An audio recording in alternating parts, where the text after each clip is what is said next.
Welcome to Indy's Real Estate Gurus, your ultimate guide to the dynamic world of real estate in Indiana. And I'm Rick Ripma, your hardworking mortgage guy, and I've been in real estate and mortgages for over 24 years. And I'm Ian Arnold, a loan officer on Rick's hardworking mortgage team, and we are both with Advisors Mortgage Group. Together, we'll empower you with expert advice, market trends, and successful stories from guru realtors and local experts. Whether you're a homeowner, investor, or pro, join us as we navigate the thriving Indy real estate market. Now get ready to unlock the doors of success, one episode at a time. Well, it's going to be a great day today. We have Jason Dodd. Jason's a rising star real estate agent, rising guru. Phenomenal. You're doing a phenomenal job so far. And we're really excited to have you. We'd love for you to kind of introduce yourself, give people an idea who you are, where you grew up, what your life was like before real estate. Happy to. Thanks for having me, Rick and Ian. You're welcome. As Rick said, my name is Jason Dodd. I grew up in central Iowa in a small town close to Ames, and I grew up in a small agricultural community. And so for me, life when I was young was hunting and fishing and working for farmers in the area and so forth. And from there, I didn't originally intend on going to college. I was going to work in a trade or something, but I decided to go to Ellsworth Community College up in Iowa Falls, Iowa first. And that's where I really started to dig into my love of science. And I got a 2-year degree there in biotechnology, which was back then before a lot of the things that are commonplace today, using a lot of the new technologies and science and so forth. And that really sort of drove my love for that. After that, then I went down to Iowa State and went through a couple different majors trying to figure out what I wanted to do when I grew up and didn't know. And I had the opportunity one summer to crop scout. And I realized that combination of working outside, working with people, and working with science was what I really loved. And so I changed to a major of agronomy in chemistry and focused on agronomic sciences or agricultural sciences, and graduated from Iowa State with a degree in agronomy and started to work in ag retail. When you drive away from the city, out in all the small towns, you see the big grain elevators and all the equipment that do work on and support farm operations in the rural communities. And I worked in one of those retailers while I started to work on my master's degree. And I finished my master's degree while I was working in soil science and soil fertility. And so that combination of agronomy and soil fertility really was my base. But I can't overlook also, what motivated me at that time too is my wife, Kim, and I had kids starting quite young. And so by the time I got in with grad school, we already had a couple kids. And That really drove me to do more and push harder to be more successful and be able to provide in the future for them. So I spent most of my early years in central Iowa. I worked in ag retail, as I mentioned, and transitioned to one of the larger seed companies where I worked directly with farmers and supporting, you could call it troubleshooting of their crops if you're not familiar with agriculture, and did that for some time. And then we took an opportunity a few years down the road then in advancement in that multinational corporation and moved to Bloomington, Illinois, and worked for that same organization there, covering multiple states and sort of advising other folks that did what I used to do and in roles that were technical in nature, but also strategic, I guess you would say. And I had the opportunity to move into business leadership over years and managed a region for that company, but then had the opportunity to come to Indianapolis in 2017. And we moved over here to Brownsburg and stayed again with that organization, took on a larger role that really focused on, as you can imagine, driving business results, but building teams and driving an organization through change and creating a new brand and some other things like that were all just incredible experiences for me. But in all, we have 4 kids ranging from 18 to 28 years old right now, and we have 4 grandkids kind of spread around the U.S., and every one of those things are part of who built who I am and what I've enjoyed. This summer, I was no longer involved with the national corporation that I spent 27 years with. And so having come from agriculture where you start working young, I did something I hadn't done since I was probably 9 or 10 years old. And I took about 45 days this summer and just didn't work. Wow. And spent time with my family, my grandkids, and with my other passions and hobbies, and took some time to decide what I wanted to do next. And ultimately, that's how I ended up in real estate and being new to the business, but not new to business. And that brings me to where I am today. So how do you feel that all that experience that you had, how is that transferring over to real estate and helping you in the real estate industry? Yeah, where I think it really correlates, I hadn't thought about in the past. In agriculture, it's very unique because you have these large farm operations that most people don't understand the size of business they do. But that industry is still deeply built on trust and relationships. And so translation, emotions. So very large business decisions are made on trust and emotions, especially when there's stress or barriers and so forth. And as I thought about the homes I've bought and folks I've talked to in real estate, it's a very emotional, difficult decision for a lot of people. And having had years of negotiating contracts and dealing with emotions and building trust and all of those same things that people were telling me were necessary to build a good sphere of influence or base of clients in real estate, it just made sense to me that instead of doing this for somebody else's benefit, and thinking back with all the customers I've worked with over the years, that why couldn't I do this for myself? And move away from the leadership type roles I've been in and go back to working directly with folks myself, supporting them through what's a difficult, if not frightening, transition for most people in their life to begin with. And I really felt like I could do that well for people. So let me ask this. So I understand you took the 45 days off, which after 27 years, you deserve it. So kudos. But what made you decide to dip your toe in real estate? That's a big difference. I mean, what mindset changed? Yeah, thanks, Ian. That's I get that question quite a bit. But my daughter's in real estate in Texas. My wife has also looked at various aspects of real estate. And so the reason I dipped my toe in is because it was recommended that I go talk to one of the brokers here that my wife, frankly, felt I would fit well with. And so I sat down with Dennis Nottingham, who runs Remax Advanced Realty, and had a conversation with him about what it takes to be successful in real estate. And frankly, I didn't talk to anybody else. I liked this practicality about the business. I liked the opportunity that I could create for myself and for my family.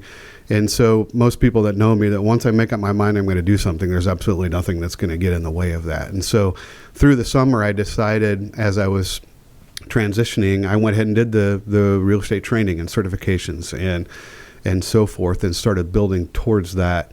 And as I got into it, the more I realized I was going to enjoy it and that I was passionate about it and that it motivated me to be successful. And so they may seem to not correlate at all, but when you think about my background and what drives me and what I've been most proud of over the years, that I can have that in the real estate business as well. Well, I think it's amazing because it's a tough business to get going in, right? And so you've gone through, you have so much experience in agriculture. Now you come here and now you brought a lot of that, you brought all that experience, but also a lot of that transfers into real estate. So but still it's a tough business to get going in. So how did you get going? What do you do? What's your process? How are you getting your business going? He threatened the farmers. He's like, I'll burn your crops. That's right. Yeah, no. Hey, violence, sometimes you have to, no. What I did was just learn as much as I could this summer and talk to people. And as I got started, I'm very fortunate that the team I'm a part of is incredibly supportive. And so just the sheer number of dumb questions that I've asked coming into a new industry, but having a lot of experience working with people, is about learning the idiosyncrasies of this business, not about how to work with people. And so leaning on my ability to work with people and wanting to voraciously learn, I have just talked to everybody I possibly can that's involved in the business, that's been successful, that's had challenges. Of course, reading on the internet, as much as you can as well too. But I'm a very practical person, and so just sitting down and having coffee with people that have been in the business, or grabbing a beer, or grabbing lunch, and just drilling them with as many questions as I can possibly ask to learn about how to do this well. And I'm going to be doing that process for a long time. I'm somebody that insists on constantly learning and changing, and so that will never go away. So the way I started will be the way that I sustain myself over time. And I'm really just getting going and still learning a ton. So that's how I've started. And but trial and error is part of anything new. Yes. And I have been through that too. Yes. And have learned from my own mistakes already, and I will continue to. Yeah. But that's the benefit of having a great team, Yes. because the trial and errors, they help you get through them, but they also help you avoid some of the trial and errors because you have great people around you who can guide you and make sure that you don't maybe make some of the errors. And others, when you have an error or have a problem, they know how to take care of it. They know how to guide you to fix it. It makes a big difference when you trust the people around you are really there to help you and maybe not use you against yourself, and they don't. So I know that as I'm coming in, the folks around me that are already successful meaningfully want to help me, and they've demonstrated that. And so that just gives me more faith in the group that I'm a part of and the ability I have to lean on them while I need to, and hopefully others can on me someday. So does your daughter ever look at you and be, Dad, you can't be doing that? No, not yet, because I'm a little bit stubborn. Anybody that knows me would know that. So, I do like to figure things out on my own. And I tend to be somebody that doesn't like to put weight on other people's shoulders. But I ask my wife and daughter questions all the time, and I listen to them. You have to listen to everybody around you. Sometimes they would probably say that I don't, but I heard it. Yeah. Doesn't mean I necessarily did the right thing, but I heard it. Yeah, it is difficult to get it. You were, somebody who knew everything about what you were doing, and then you go to something where you don't know anything about what you're doing. That's a difficult thing for a lot of people to do. I congratulate you on being able to do that, because you've taken it up and you're working at it. Well, I appreciate that. And it's true. It's just flat out frightening. It is. However, my history has been, I've been most successful in the middle of chaos, change, or volatility. That's where I've been successful and how I was used in my previous role. So I'm never confident that I know everything. I never was, even though I had been in that industry for a long time. But I'm extremely confident that I will see it through. I will learn what I need to. I will adapt however I need to be able to help the folks that trust me with their home buying or selling process. And so, but yeah, it's scary when you start over. Yeah. And it's not just the job I started over in. I mean, every aspect of my life changed significantly after 20-something years. Yes. This summer. And so, I mean, it was like wiping the slate clean and, no study materials to come with it. So, well, if it helps any, you can be in this. We had a guy in here who'd been in real estate for 54 years, and he still said he still had issues come up that he didn't know what to do with. So you'll always be learning. I like the fact that it changes constantly, and that's something I enjoy. So I'm glad to hear that. Yeah, that's the beauty of it. So what about mentors? Mm-hmm. Who do you look towards for mentoring, and how are they helping you today? Yeah, so I have a mentor I'm working directly with on my team. His name's Josh Latham. He's been in the business for quite some time as well, too. Just so you know, Josh Latham was on our show. Oh, was he? Yep. Okay, well, a tough act to follow, but I'll do my best. I definitely don't have as good a hair as he does. Well, not many people do. I know. So Josh is working with me directly, and so he's the poor guy that has to deal with all my really dumb questions every step along the way while I do everything for the first time. But in addition to Josh, Doug, who's our managing partner at the location that I'm at, and Dennis, of course, Nottingham, who I spoke to originally and still ask questions. But unfortunately for everybody around me, I'm using everybody as a mentor and a source. I work the most with Josh, but I'm not afraid to ask anybody a question. So it comes back to, again, I'm very, very supported by the team that I'm a part of, and anybody I've talked to has been more than willing to help. And so I'm using every resource I can to learn. So what traits do you look for in a mentor? When you've got these great mentors. So, because if somebody's sitting there and maybe they're in an office, they don't have the mentors, they don't know how to pick one, That's really what I'm after. How do you pick a mentor? How do you know that, man, that's somebody that resonates with me and they're going to help me?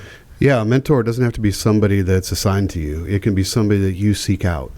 And to me, the best way to do that is to find somebody that isn't necessarily just like you. You want somebody to take you outside of your comfort zone. And the only way to do that is to sit down and have conversations with people. In my old career, I was a mentor for others and helped people find mentors. And the best advice I can give is reach out to those people that are really successful. People are intimidated to do so, but don't hesitate because likely they want to help. Yes. So reach out to other people that are wildly successful. Buy them coffee, buy them lunch, buy them a beer, and ask them questions. You meet with people like that, you will always learn something that day, but you will also find out who challenges you. And that person that challenges you is the one that I would always send you to as a mentor. That says you can do more, you can be better, and it's not about them, but it's about how you can do more or do better. But you have to interview people to be your mentor. You have to learn who you want to guide you, and that's on you. Nobody's going to set that up for you. Right. So, firstly, I want to help you get some business. So I love that. No, I don't think anybody's ever complained about that. So if somebody's wanting to get in touch with you and talk real estate, whether they're looking to buy or even sell, Yep. What's the best way to contact The you? easiest way to get hold of me is my cell phone number, and it's 317-779-9545. My website is complicated, and so I'll just send everybody back to my cell phone number, and I'll repeat it again in case I mumbled it. It's 317-779-9545. And so just text, call, anything like that, and I'd love to have a conversation. Yeah. And to get a hold of Ian or I, go to hardworkingmortgageguys.com. That's hardworkingmortgageguys.com. Or you can give us a call at 317-672-1938. That's 317-672-1938. That is just a call. That's not a text. I'm glad you point that out. I'd like to point that out, but maybe I should start giving them my text. Oh, yeah, but you got to be able to read it first. I remember my own phone number. All right, so we're going to take a side step. Okay. All right, so when you're not selling real estate now, I know you had 45 days to find yourself after job. So what do you catch yourself doing for fun? For fun, first and foremost, our family is just really close. I've got 2 daughters that live out of state, 2 sons that are here in Indiana, but we still try to do as much as we can together, whether it be just simply all being on FaceTime or watching football or grilling out, things like that, just being bums to the best of our ability. My family's heavily involved in aviation. I have 2 sons and myself that are pilots. And so we have a lot of involvement in aviation. And I'm very involved in a little rural airport out here outside of Lebanon. And so if we're not flying, we're thinking about flying, or we're working on equipment that flies, or we're helping other people do so. Mostly I'm just really an outdoorsman. So again, my whole family, we love to be outdoors, whether it's hiking, hunting, fishing, camping, things like that. So those really are our main hobbies, but we're all pretty much up for any wild hair we get and do something. So since it is hunting season right now, Yeah. Have you gone yet this year? No. So here's my shameless plug. I moved to Indiana 7 years ago, and I lost a place to hunt last season. So me and the boys are skunked right now. We don't have anywhere to go. But you'd think if all the farmers I know, I would get something locked You would down. think so, yeah. But Yeah. But so this fall, the boys are both extremely busy with their flying careers and building that. And so this fall, I haven't gone. Now, do you have your own plane? I do, yeah. What do you have? I have a 1946 Aeronca Chief, so it's a 78-year-old tail wheel airplane, vintage Okay. airplane from the mid-40s. Wow, that's awesome. Now, what do your boys fly? The boys are both going to school to be airline pilots, Okay. and so they're both in Lift Academy down here at Indy International, and they're flying Diamonds. Awesome. And the 3 of us also fly paramotors, which most people aren't aware of. That's if you see the guys flying around with that soft wing and the motor on their back, Yeah. we all do that too. And that looks like fun. Is that it's as a much fun as blast. it looks like? It's the most relaxing form of aviation there is, and the most accessible to most people as well too. So it really is very How much enjoyable. training does it take to do something like that? Most people that go to training for that, you go for about 5 or 7 days, and one of the best places is right down here south of Indy to do that training. About 5 or 7 days. to really learn how to be safe and the basic skills, and then you go back home and grow in that. But it's a really tight community that all helps each other. It's considered an ultralight, so it's not regulated the same way airplanes are, and so people have a lot more freedom in how they choose to learn and what they do. But it's a wonderful sport. I joke because I say it's like the NASCAR of aviation. Everybody just has a blast in that side of aviation when they get together at fly-ins or just on nice weeknights or whatever. So we just love it and are very involved. I can see why. I've watched it I've seen it and probably started when I was 18 or 19 years old. They're fairly new, but I was like, wow, that really looks like a cool thing. But I also know if you're 700 feet in the air, you better know what you're doing. Yeah, the beauty of paramotors is even if your motor quits, you're on a paragliding wing that glides, so you just land. As long as you know how to do it. Yeah. Oh, but have you thought about this? Have like a little banner that comes out underneath, house for sale, and you just circle the house several times. It has come up. It definitely has come up that there would be ways to advertise with that, but most people don't like the noise they make when you get that close to their house. But he doesn't use a drone. Oh, I want to use this. Yeah, I do it myself. Yeah, you drop candy or a fireball bottles, one of the two. So one more little thing on that. You're talking about noise. So the other day, about 2 weeks ago, the Blue Angels were around, and I grew up in the South, right next to where the Blue Angels flew all the time. So it's not uncommon for me. My kids freaked out when they heard it go over our house because it was so loud. And I texted my wife, and she's like, "Oh," I go, "It wasn't your house wasn't shaking. We're okay." But it was funny is they're not used to it, and I grew up in it, so it's just kind of weird. But. It is. Well, my inner 7-year-old comes out every time I see an airplane still too. I mean, it just, that doesn't change. Well, that's why you fly, because you love it. That's right. I do. It's interesting how we each have our own, certain things that just really make it. Yeah. That's what we love to do. Yep. No doubt. So what would you say your superpower or superpowers are? I would say one of my superpowers, and I would say my wife and my former coworkers sort of make fun of me for this at times, is it's virtually impossible to shake me. It doesn't matter what happens or how bad or how shocking or different it is. I'm just a calm person, and I can help people walk through things that are difficult or would shake others. And so I'll always remember one of my other employees at one point say, like, "Dude, are you a robot? Like, I can't get you shook up." No, it's not that. It's just there's only one way through volatility or difficult time or surprises, and it's to be patient and take a step back and understand what you do now. And so I think people would say that about me. The other thing probably would just be, I don't know if it's persistence or loyalty, but when I work with somebody or my family or somebody has worked for me in the past, I'll go to the ends of the earth to make sure that they're successful and growing and satisfied, and with what they're doing every day. And so those are the things that really drive me, and I like to think that I do well. Yeah, it's amazing because it's such a, as you said, emotional business, how important that quality is where you stay calm. I think it's probably the most important quality in a real estate agent. Now, that's my own personal opinion. I may be wrong, but I really do think that's a huge plus. Great. People, you see it. Yeah. When you're going through buying a house or selling a house, there's ups and downs. I sold new homes for 11 years for a builder. And I mean, the emotions, we be trained on it because, when they buy the home, they're elated. A week later, they're depressed. It's just up and down and up and down and up and down. And having somebody who can stay even keeled, especially if there's a big problem, that is huge. I would say another one of your superpowers, though, is your thirst for knowledge.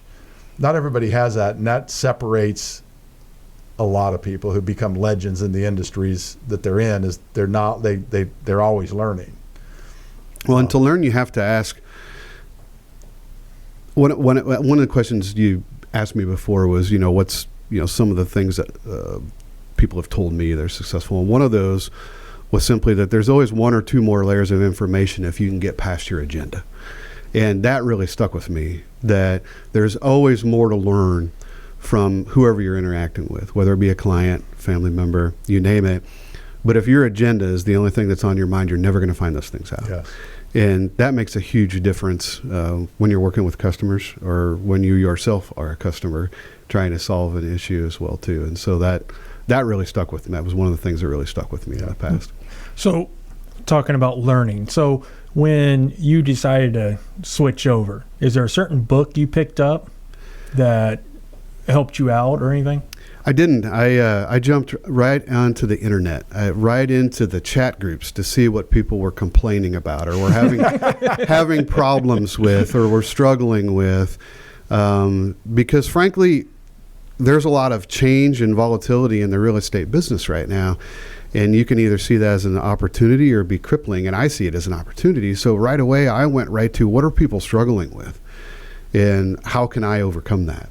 And so I dove into the chat groups. I dove into the national organization websites and lots of YouTube videos, and just found every source I possibly could about what it takes to be successful, at least at that time this summer in real estate, what it took others to be successful in the past, and more importantly, how did people adapt as the market changed, and just read everything I possibly could.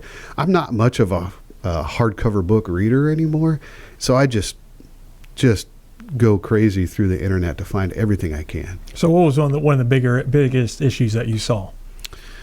One of the biggest issues I saw was that coming out of the last 3 years with the market that developed in COVID was that a lot of people, I believe, got really comfortable with all the as-is sales, with the inflated offers, all the things that allowed for a lot of quick turn sales in the last 3 years. The market has now regressed back to a point where people are going to have to market their properties. People are going to have to market their services. People are going to have to go back to generating demand and finding buyers. And it was very clear as I studied up this summer that a lot of people aren't looking forward to that again, and it's going to be a challenge. And so, to me, that was an eye opener about the transition that was already in motion, and it probably will be for some time. Is I don't know if you call it more of a historical mark because I don't have that history, but I know it's changing and changing rapidly, and not everybody will adapt to that. And I want to make sure that I do. Yeah, there's lots of people getting out of the industry, both mortgages and real estate, because of the big change. Yep. And we saw it because we watched the newer people, some of the newer people, not all of them, who, when the market changed, they didn't know how to do an inspection response. They didn't have to have them. I've heard that from some others, actually. Yeah. I mean, little things like that, which that's where not only is your either you have to have experience, you got to have great mentors. You have great mentors, so you can help get through that. So, what is there a piece of the industry you want at this point you've kind of focused on that you want to that's going to be your little niche, or are you still pretty open to what your business is going to be like? I'm too new to have a niche. I haven't found that yet.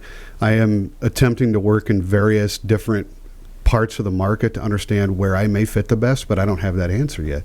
I'm going to focus purely on residential right now and really get a base of business built and a pipeline of folks. But down the road, I'm certain that I will build a niche or branch out, whether it be into commercial or back into agricultural, because I have a ton of contacts there, across the whole Midwest. But right now, I really have to build my own skill set and be focused on figuring out what that niche is by trying various parts and price points of the market and figure out where it really works best for me to help people. And I don't know that answer yet. So it's fun, though. I'm going to stay diverse for now. Yeah. I mean, those niches are the hard things to come by, especially when you first start.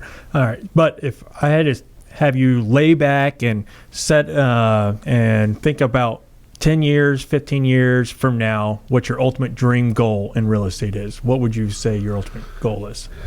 It's funny. When I started this process, I had a lot of numbers in mind, right? But my real goal is to have the kind of personal life balance that I was never able to have in a corporate role. That's it. As long as I'm still able to buy groceries and go see the grandkids and can build a retirement, then I have made it if I have good balance. And that's really what I'm after right now compared to the first 27 years of my career. So what you're saying is because grocery price is so high right now, you got to sell about 4 houses a month, right? Yeah, that's right. I'm getting tired of ramen. Didn't think I'd have to do that again in my life. So I want you to get off that ramen. So if somebody is wanting to buy or sell their home, how would they get in touch with you? You bet. So again, just reach out over my cell phone at 317-779-9545, and I'll repeat it, 317-779-9545, and just text or call, and I'd love to have a conversation about where you're at right now and what you're looking to accomplish in your own personal life, whether it be through buying or selling. And to get a hold of Ian or I, go to hardworkingmortgageguys.com. That's hardworkingmortgageguys.com. Or you can give us a call at 317-672-1938. That's 317-672-1938.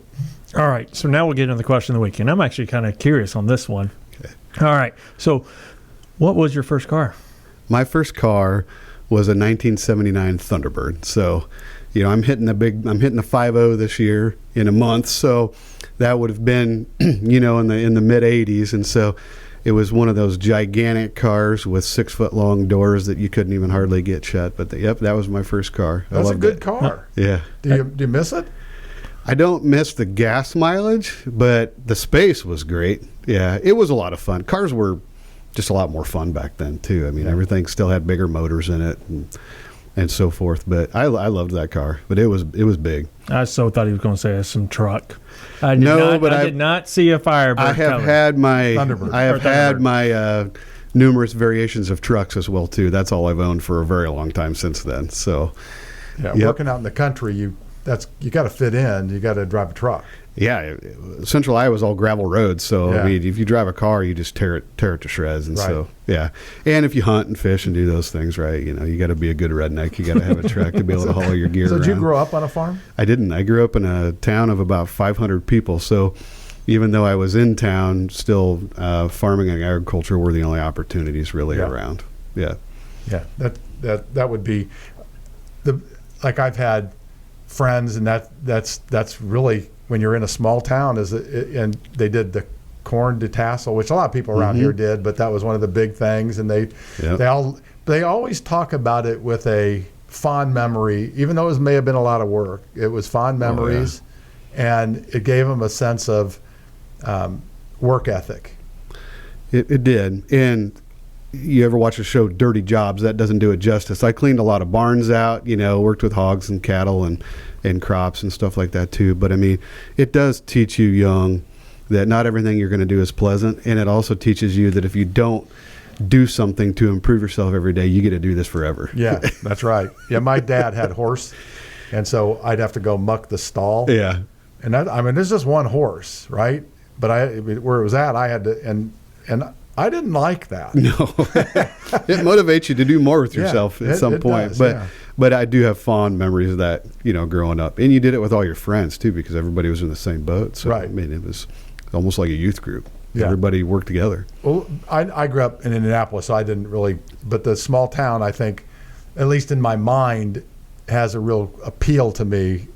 To be raised in a small town, I can see some positives, I can see some negatives, but I think all in all, it just seems like a really good place to grow up. It was.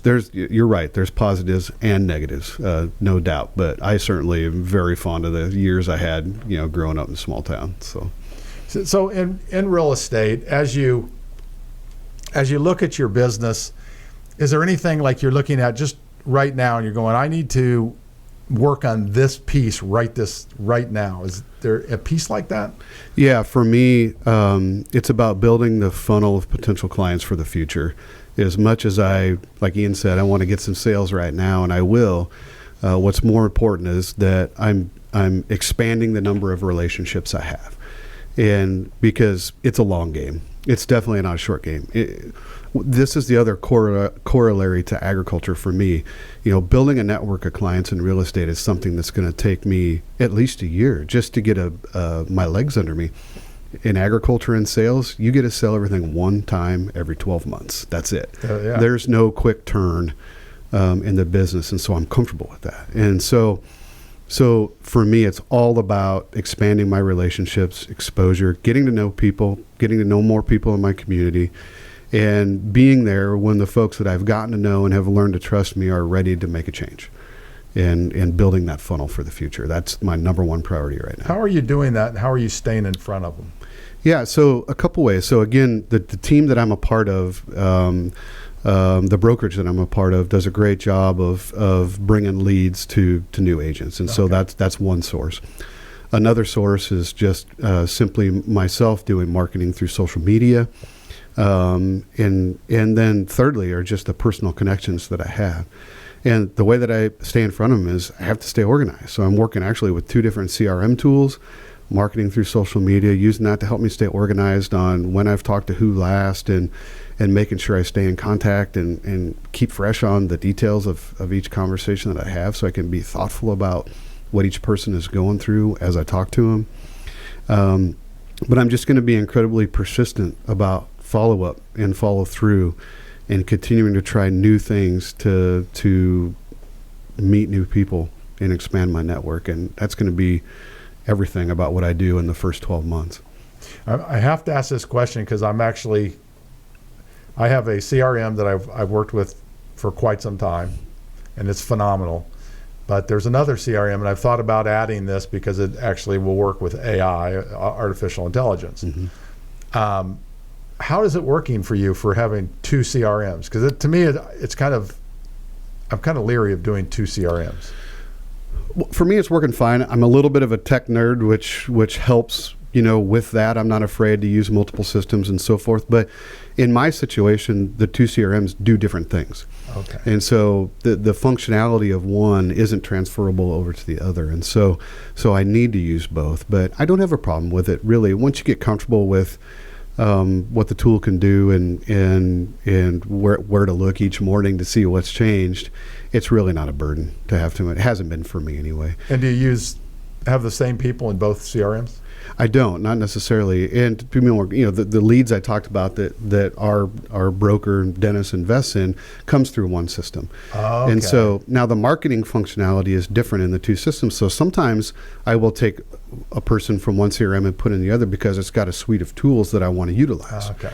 And so there are some instances where that's the case, but more often than not right now I'm running them in parallel because they do different functions. Well, it's important because you want to stay in touch with people, not just for yourself. See, I think sometimes people think, they're just doing it for them. They're not. You're not doing it for you. Okay, it's partly for you. We all do that, right? But it's also because the only way we can serve somebody is if we have them and we're able to get a hold of them and we give them good, solid information.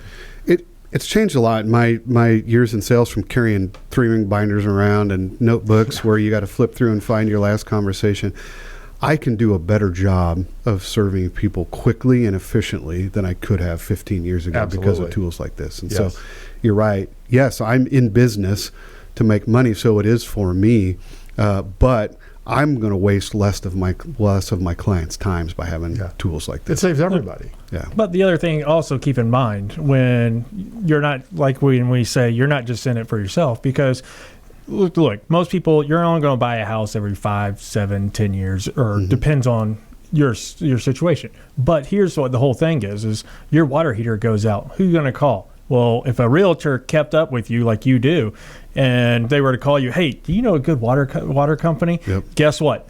That you know it. So you are helping them by just staying in touch because you know all these people because of having to know everybody. Absolutely. Yep. Nope. I couldn't agree more with that. Plus, real estate's about relationships. Correct. It is. That's all it's about, really. Yep. All right. So I want to learn something. So scares me. I know. He always scares me when he's getting ready to ask a question. What is one lesson you have learned since starting real estate? Well, that's a good one. I didn't sort of think about that one ahead of time. The thing that's probably stands out to me is, I get myself in trouble saying this, I guess, but not everybody's in it for the same reasons. And I have the called luxury of this transition I've mentioned I went through, this summer. I'm not starting out trying to make a name for myself. I'm simply trying to do a really good job. And so there's a big disparity out there in what motivates everybody. I'm not being critical. It's just how it is. Everybody has their own story and how they got to where they are today. And I'm definitely finding that patience and taking the time to listen and have conversations, it'll pay off. I mean, it has in my other roles, and I guess I'm somewhat surprised I believe that's still to be true now too. It's just been the nature of how I've worked over the years, and I didn't know if that would serve this industry well or not, or if I needed to be different than my nature in regards to sales and how I work with people. So I guess I'm saying I found out that I think just because everybody is motivated differently and works differently, that I feel really good about the fact that the way I like to work is going to serve clients well and do just fine in this industry. You're better off in anything being yourself. Yeah. Don't be fake. Just be yourself. I didn't know, again, because I just really walked through the wall blind here. Yeah. How would I need to function? And so, but other than that, I would just say I haven't had any major surprises. I really haven't. I did enough homework that I really believe I understood that most of this business is about working with people, which you're never surprised if you just understand that.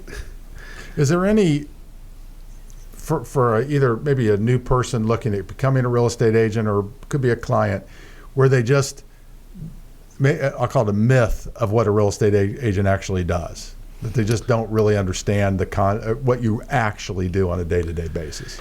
Yeah, people don't understand all the work that goes on in the background. And I guess I could have said that too. I mean, I'd done my homework, so I understood. But, what people believe a real estate does is they think of the closer at the kitchen table, right? All of those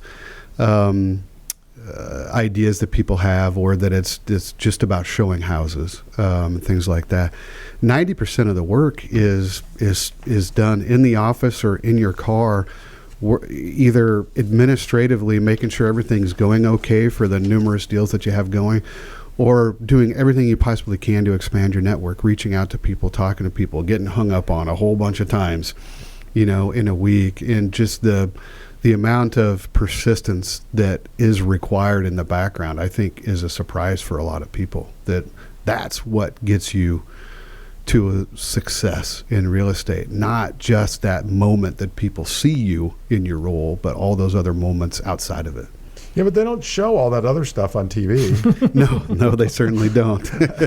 You just show 3 houses and they buy a house. That's right. And the customer just sitting on the deck somewhere, Yeah, you make a few phone calls and you collect your commission. Yeah, that'd be okay, but doesn't work it's not real, does it? Yeah, no, it is too real.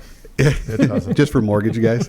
Yeah, doesn't work for us either. It's the same thing. It's just, and I think that there are people. You kind of alluded to it, but there's people who have different beliefs, and I think that's okay, because there's customers who have different beliefs. Right. And we're just looking for our tribe, right? The people who we resonate with. The clients I connect with won't be the same clients that choose to hire somebody else. Right.